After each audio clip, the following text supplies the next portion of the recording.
Welcome to Make the Grade with the Success Doctor, Stephen Green, where you'll discover actionable strategies to help your student to reach their academic goals, to excel at standardized testing, and to plan for the college admissions process painlessly.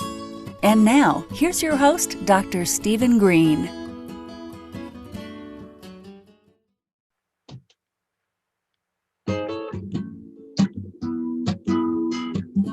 Well, hello, listener land out there. Steve Green.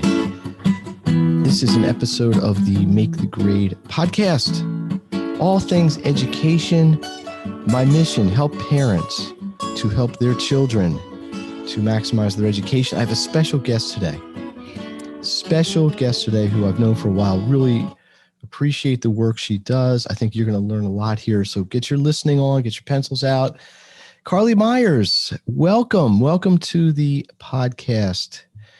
Carlee is an expert at helping leaders, high-achieving executives, business owners, managers, all sorts of people who feel overworked, exhausted to find peace and freedom they desire. Okay, she's the founder of a company called theSTRESS, LESS COMPANY. She's helped hundreds of professionals around the world take action to reduce stress through educational and mentoring programs.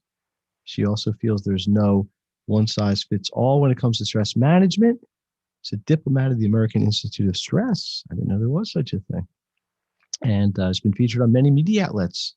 Parade, Fox 29 here in Philly, Good Day Philadelphia, the Maui News, all the way in Maui, in Hawaii, and Holy Magazine. Carlee, welcome. Good morning. It is morning here in the East Coast. Are you awake? Are you a morning person? I've been awake for a few hours now, so. Okay, well, I guess that's a yes. So I'm gonna come right at you with the big elephant in the room question. Okay. Mm-hmm. 2021. We are in January 2021. We just lived through a pretty tough last 9-10 months of 2020. I think everybody's going to agree with that for a lot of reasons, socially, medically, professionally, financially, educationally, academically, and so on and so on. And I got to believe, I don't know if there's any empirical data on this, just the general net stress level of society is higher. So how do you approach this? I mean, you're in the business of helping people relieve stress with coping strategies, with a plan, a system. What's your advice? You know, I would say definitely the stress levels are higher.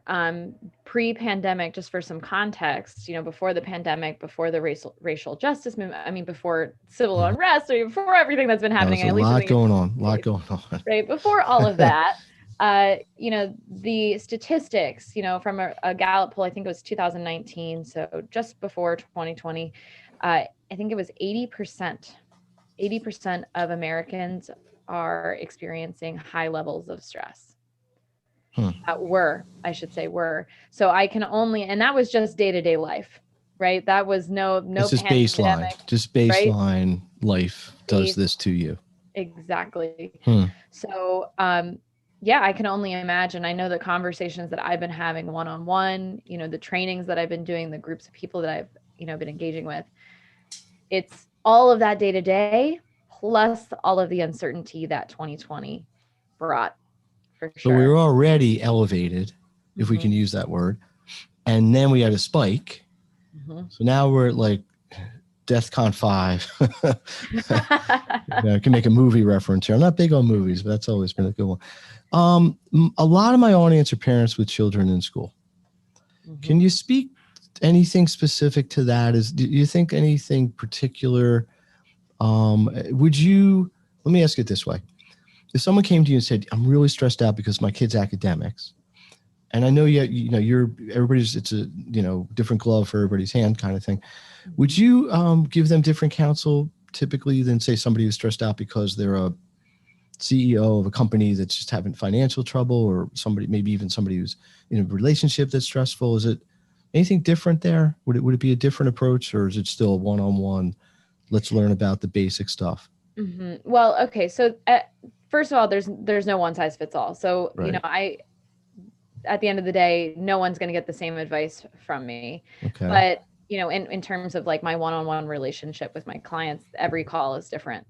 But, every single one of my clients goes through my signature 7-step system that is called the Stress Less method. And that is really the framework for which we start. And then we dig deeper on in terms of like the custom advice.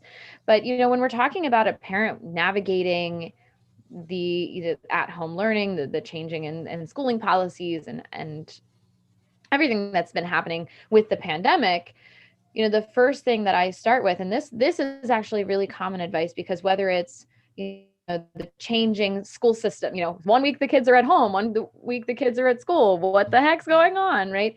Yeah. A lot of us are experiencing that in our day-to-day, whether we have kids or not, right? We're experiencing, okay, one day I'm at work, there's an one day uncertainty, which is an instability and lack of structure, which by definition sometimes is stressful for people.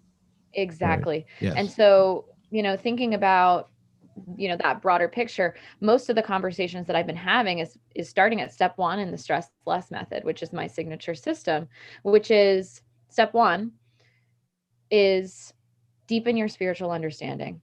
Mm-hmm. And the reason that I start with that very first step, and that's with everyone, is because when we are experiencing uncertainty, when we're experiencing stress, it's likely that we're experiencing some sort of uncertainty. We are likely finding ourselves in a cycle of worrying about things that are outside of our control. Just as I was explaining, policy changes. Are the kids going to be at home? Are they going to be at school? What the heck's the government going to do? What the heck's going on with the US election, right? We're likely worrying about things that are outside of our control. And when we deepen our spiritual understanding, what we're able to do is we're able to take those worries, the end goal is to take those worries that are outside of our control, hand those things off. Mm-hmm. And then what that does is it creates space for us to focus on what we have control over. You say what is spiritual, it within our power that we... I'm sorry. So when you say spiritual, are you saying religious? I think that can mean different things to different people. But I think what I'm hearing you say is sort of just say, hey, look, I can't control this. There's some greater power, whatever you want to call it. I just have to let that drive this. Yeah. And so I love that you brought that up, because the way we define spirituality at the Stress Less Company is very, very different than what is you would traditionally hear about spirituality or even religion. So when we say spirituality, the definition of that at the Stress Less Company is the undefined thing that leads you from a place of struggle to a beautiful state of mind. Whatever that means to that person. Whatever it means to each individual. Yeah, so, gotcha. It could be God, it could be the universe. It also could be like, if you believe in higher self, it could be, I have some clients where it's, spirituality is a group of people, like their group of friends. That is the thing that helps them get from a state of struggle to a beautiful state of mind. It can be many things. It doesn't have to just be one thing. And so, some people, it's just, the concept of nature, being in nature. And, when we're talking about letting go of the things that are within are outside of our control, we're usually taking it to that entity, whatever it is. So we can go to, if spirituality for us is defined by a group of friends, we would go to that group of friends and be like, look, I'm really worried about this. I want to be able to let this go. And you can just have a conversation. Or it could be, a more traditionally spiritual or religious approach where you're turning to God and you're praying and you're saying, hey, I'm having a really hard time with at-home learning. I think what the point you're making is that people have to find a way to connect to something larger than themselves. I don't want to put words in your mouth, but that they can use as a not tool is the word you want to put here, but as a mechanism to free them from having to deal with it. Is that accurate? Well, not necessarily. So what happens is you're able to let go of the thing that's outside of your control. And then you have all of this mental space, all of this, even sometimes physical space, to focus on what is within your control. So a great example would be in the context of, let's say at-home learning. I'm worried about the policy changes, where are my kids going to be 1 week to the other. well, I'm going to let go of that because I don't have control over who's making those decisions. I don't know what Right. they're going to do. I have no control over that. But if I let go of that, I can then say, what do I have control over? Well, I have control over, the structure that I put in my home. Like I just had you, Dr. Stephen, on my show. We talked about how important Yes. structure is for success for students, right? That is what I, as a parent, would have control over. So I would begin implementing that with that new space that I had. And what that can do is it can create so much more peace because you're not powerless anymore. You can start taking action. I think that's great advice. A big concern I hear from parents is little picture. What am I going to do today? Like, I got to make it. I got to work. I got to. But let's go larger picture is I got a kid who's a 10th grader, 11th grader. They have learned half in the last year what they should have learned normally. And I'm again, not pointing fingers, but it's just been a reality. Are they going to be behind in school? Things like this.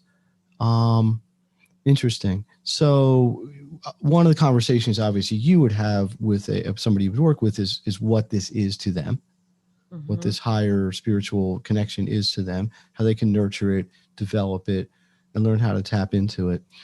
Exactly. And I would just add, just as a caveat here, that conversation often includes a healing of spiritual or religious trauma. So a lot of us have gone through, many of us, I should say, have gone through some tough situation in our life where we when we were younger, maybe turned to spirituality and we didn't get what we thought we were going to Okay. get. And So so that maybe, right. conversation also usually has a healing process where we are able to let go of fear or resentment or anger towards whatever we used to believe. It doesn't, have to be the same iteration, but it's really a reinvention if we had a spiritual relationship that was damaged in our past as well. So there's a number of levels this is happening on. Wow. Yeah. Is there, in your caseload or your experience, is there some common denominator that you find a lot of people bring to you in terms of what's stressing them or what's a trigger? I know everybody's going to have a basic difference, but are there larger sort of macro things that you see commonly? Money and job pressure, top two. Yeah. Definitely, that was pre-pandemic, taking that into the pandemic. It just kind of adding fuel to the fire, if you will. So that's always there. That's Yeah, just is money and job pressure. If it's not money, it's job pressure. If it's not job pressure, maybe money, but sometimes it's a combination of both. I hear a lot about concerns for health. I have this chronic condition. I keep getting migraines. Why are they happening? My knee's been killing me and the doctors don't know, why. I use that example because that's, something that I experienced myself, but it's, and relationships. I always say relationships are the biggest spiritual teacher. And do you do any? I guessing most of your work's one-on-one or within a group. It's still one-on-one. But do you work with couples? Do you work with like a family? Like, let's say a family came to me and said, "My kids don't listen to me. I'm yelling at them. They're yelling at me. It's not working." I mean, this is not unfortunately uncommon. Would you have the capability of kind of sitting down with a family, like a couple parents and a couple kids or something that weren't on the same page and bring them together? Or is that outside your purview? you know, doing work as a group is outside of the work that I typically do, because what I find is that it's really about the individual's experience. Like the real healing is how the individual is feeling and how to bring out that sense of emotional freedom, that sense of peace, that sense of contentment, so that they can show up in relationship in a different way. So it's like you got to fix yourself And before you so can with fix anything else. and especially, like, I would say I mostly, when I do work with folks, I work with parents, I work with adults. And so when we shift what's internally happening, we become a different role model. We break the pattern. If we have an unhealthy relationship or a weird pattern going on with our kids, we're able to break that pattern. And oftentimes by getting more in touch with what's going on with us, we are able to kind of take down the blinders and see, holy crap, this is what's happening with my kids. They're struggling. This isn't a issue with math. This is an issue with, I feel unseen. I don't feel understood. And then you can get to the math, right? No, I got you. Right. I knew I knew a person who was having was in a very toxic, that seems to be the word gets used, relationship, and she had all kinds of health issues. She had eczema on her arm, and she was losing her hair, and she finally got the conviction to just get out of this relationship. And within a month, I don't even think 2-3 weeks, a lot of these physical ailments were almost gone. And I obviously there's a mental, people know, hey, I'm stressed out, I get headaches, I'm always, but I don't think people really understand how deeply this can affect you physically. I mean, heart attacks, I mean, it can get really nasty. I don't want to offer this out to the world, but I know you run a workshop the fourth Tuesday of every month, if I remember right. Yes. What's the thing you do? It's actually something that we used to do. Oh, what happened? So we actually ended up making it private to our community. Okay, never mind. But it was called. What did you do? What did you used to do? So we was going to offer to everybody. Go ahead. Yeah, we used to do it publicly, but now we just do it with our clients. It's called Self-Care in Action. Okay. And it is the previous iteration of that was where we really came together as a community to have some accountability around getting in touch with our needs, our wants, our desires. And we had dedicated time, about 40 minutes, where we would implement that self-care. So whether it was as simple as like, I need to eat a sandwich right now, or something a little bit deeper where we're digging into our emotional health and trying to get to the root of what's going on. But yeah, we used to do that on a regular basis. Now we do it with our clients. The way that works now is we actually get together once a month as a community, and I take all of the information from, what I've been hearing from our clients, what's been going on in the world, and I create a relevant teaching for the entire community. And then from there, we take, I will do a little bit of mentoring, and we'll then implement the self-care accountability portion. So for instance, to give you a little bit of a glimpse, 2 weeks ago, I think last week or 2 weeks ago, I can't remember exactly, I did a lesson on how to step into 2021. Because 2020 was for many a dumpster fire, and 2020 was about reaction. And I was sharing with them that if I could title, like if our history, our existence was a book, the chapter that was 2020, I would title, people react, the world reacts. And I shared with them the dictionary definition of react. It's actually the secondary definition. And it is to respond with hostility, opposition, or a contrary course of action to. And that's the Oxford Dictionary definition. But I shared the ultimate source, right? No one's going to argue with the Oxford Dictionary. Yes, nobody's gonna. I wouldn't, but I shared that with them because it was really true. We were responding. 2020, we were all responding. We were just trying to survive. But we weren't taking a moment to pause and say, is this response, is this reaction going to get us to the end goal that we want? Oftentimes the answer was no. It was actually creating more problems for ourselves. And I just shared that, I talked about, what had just happened in with the US elections, and we talked about, bigger picture stuff here. But I shared that, one of the reasons we struggled as a community at large from a macro perspective is because the leaders that we had were reacting as well. It just wasn't us, it was our leaders. And so what I was really seeing, and I've been, saying for quite a bit now, is that what we need in 2021, talk about a big piece of advice, like what we need in 2021 is to act intentionally.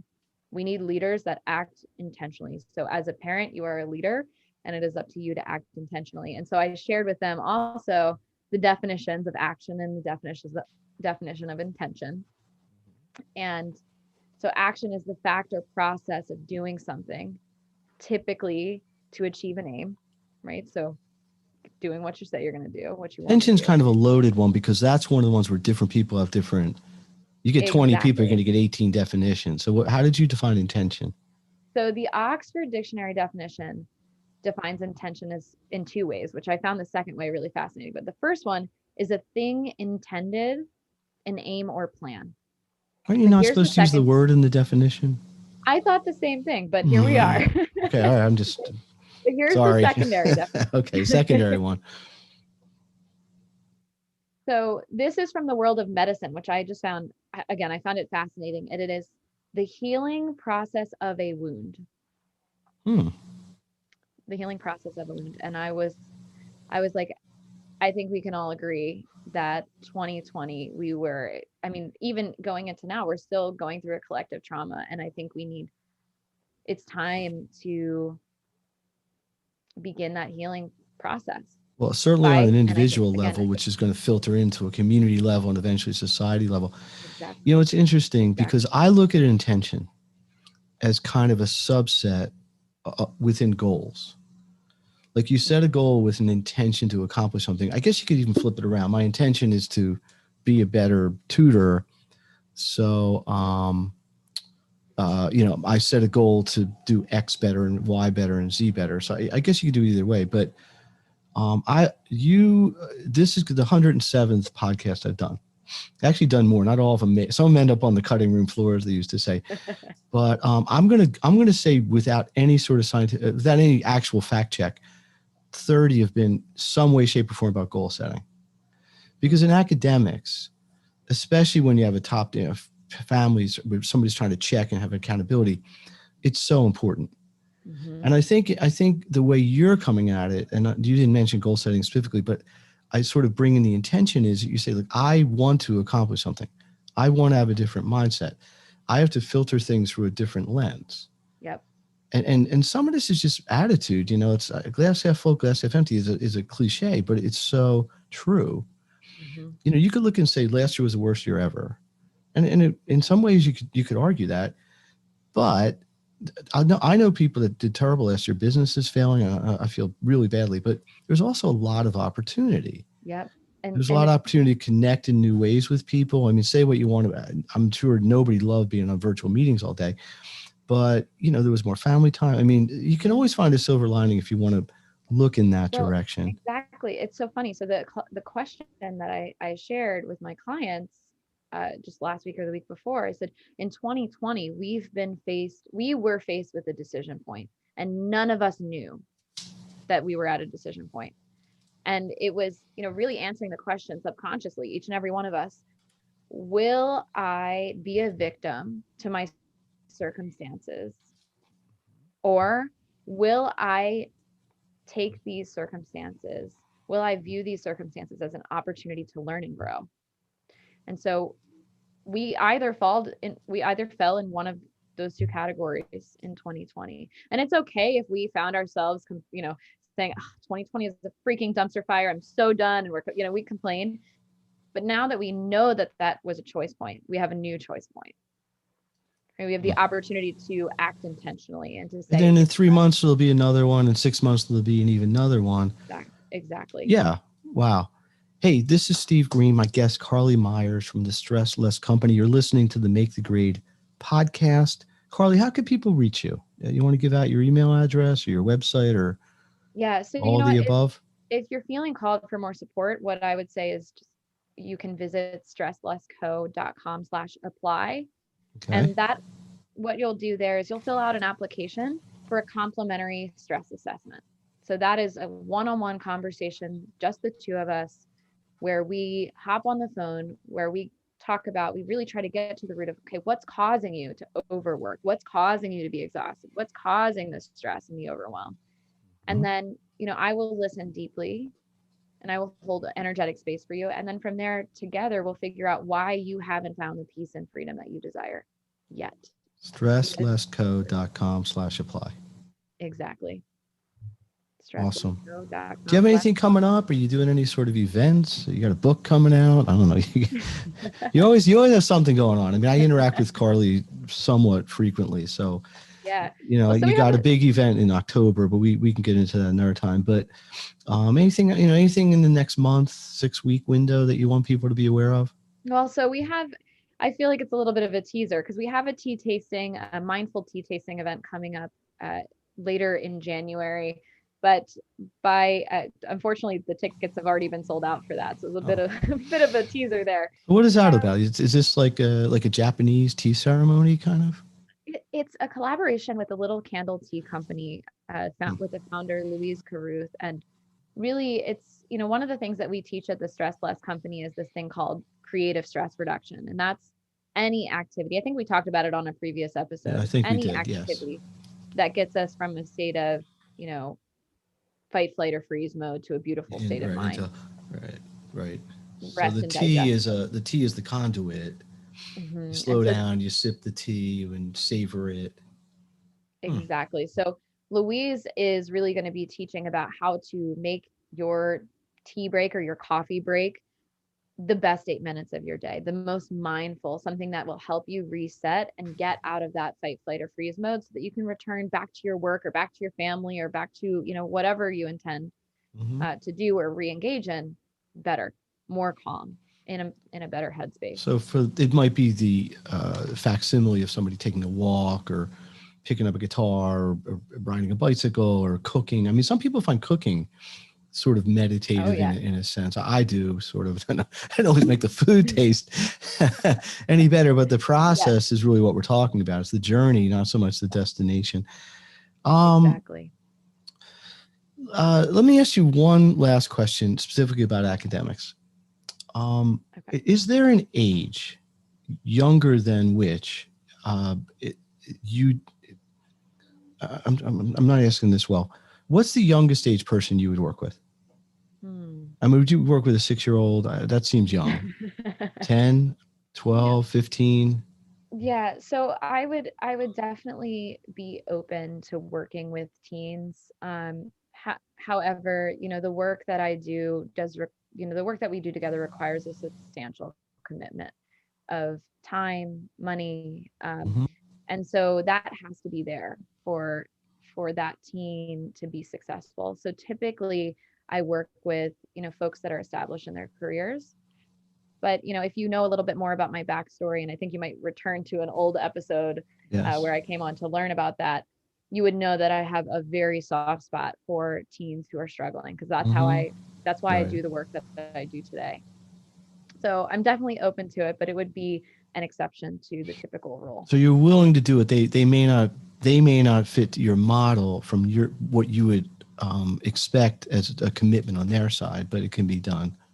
Yeah, and I also have I actually had a teen reach out maybe a week and a half ago, 15 years old, from Tennessee, having a hard time. And even if I can't help, I wasn't able to help her, she got a nice long email with all of the resources that she could use. So I have a handful of folks in my tool belt. I know a parent teen coach, so that helps repair relationships between parents and teens. I have another contact who has an after school program that's now virtual, so she can work with any teen girl in the country that will help. There's resources out there. There are so many resources. So if it's not me, I have plenty of other resources. Did I ever introduce you to Katie May? I don't think so. I have a business friend, Katie K. May, who I think I'm going to introduce you. Remind me. Okay. Try to string around my finger. She's actually going to be a guest on my live show next Thursday. Okay. But she runs. She's a psychologist, therapist, and specializes in teens. And she actually has, I think she's opened another one, 4 or 5 centers where they come after school. They do activities. They do therapeutic sort of things. Really interesting. And she was a speaker at my back to school event, and she's going to be back for the live. I'm going to make a point of, I'm going to write it down here. Let's see. Yeah, that sounds great. Yeah, because every once in a while I'll get that request, and sometimes it works out where I'm a great fit, but oftentimes it's best to be, placed with someone who is an expert for that age group. So. Well, I appreciate the fact that you know your lane, as they say these days. You're kind of, what your strengths are and who you really serve the best. Carlee Meyers, the Stress Less Company, stresslessco.com/apply if it works for you. This is Steve Green from the Make the Grade podcast. Carlee, you got any last words here? Any other definitions from the dictionary you want to quote, or I don't know, recipes you want to throw out there? Let me ask you this. Let's try to lighten this up a little bit. I know you like to travel, right? Isn't that one of your things? You got any big plans in a perfect world? You got any big personal kind of goals for 2021? Oh, great question. So my partner and I just closed on a piece of land in New Hampshire. Okay, so we currently live in Congratulations. Philadelphia. Yes, Philadelphia. Not quite as open space as New Hampshire, I'm going to guess. So 2021 it's a raw piece of land. It brings figuring out how to build a house on a raw piece of land. I'm really excited about it, but we're going to play we're going to try to play the off-grid route. So it's going to be a lot of learning, and that's what's coming down the pike for me on a personal level. I'm really excited about it. Oh, okay. There you go. So no electricity, no water. No, definitely electricity, definitely water. Not that off the grid, but it's sourced and no traffic lights. That's okay. No satellite dish. I know you were up there for a couple of weeks in December. Is that when you got this going? Or was it? Yeah. So we went up a few months ago. Well, we've gone up a few times. It's a process to buy a piece of land. Let me tell you that. Yes. But we just closed on Monday on the land, so it's really very, very new. And then here, hang on. Thank you. Studio audience is pleased. Congratulations. There we go. Thank you. But yeah, we're really. Anything excited. else? That is. I mean, it's a big project, but I think it can be really gratifying, and it's like a haven kind of thing for you. Professionally, anything exciting? Well, you mentioned my conference that's coming up in October. It's called the Selfish Philly Conference. Yes, it is the self-care conference for women in the Philadelphia region. So we're really, really excited about it. It's our second year doing it, and so if you're curious about that, we can make sure. I want to be a vendor or a coach. Oh, yes. I forget. Yeah, we'll talk about that offline. Exactly. And that's in October. I forget the day. October 1st, day 10-1. Hopefully by then we'll be able to have more than 50 people in a room, or 20, or whatever we're up to now. All right, we're going to wrap this up. Steve Green, the Make the Grade podcast. If you like what you heard, please leave some comments. Please reach out to Carlee. Let her know if you have any questions. If you have any questions about anything else. If you'd like to be a guest on the Make the Grade podcast. If you got something to say to parents out there, and if you listen to enough of these, it's all over the map. There's a lot of things in this vertical. Reach out. Let me know. I'm also booking people for the Thursday Night Live, and we go from that. And you're doing that, but we're doing it on special edition, right? Exactly. Aren't we doing a special edition Thursday Night Live? Yes, on a Monday. We're going to pretend it's Thursday. It's going to be like a real hocus pocus, smoke and mirrors thing, but it's our own little secret. Nobody heard that.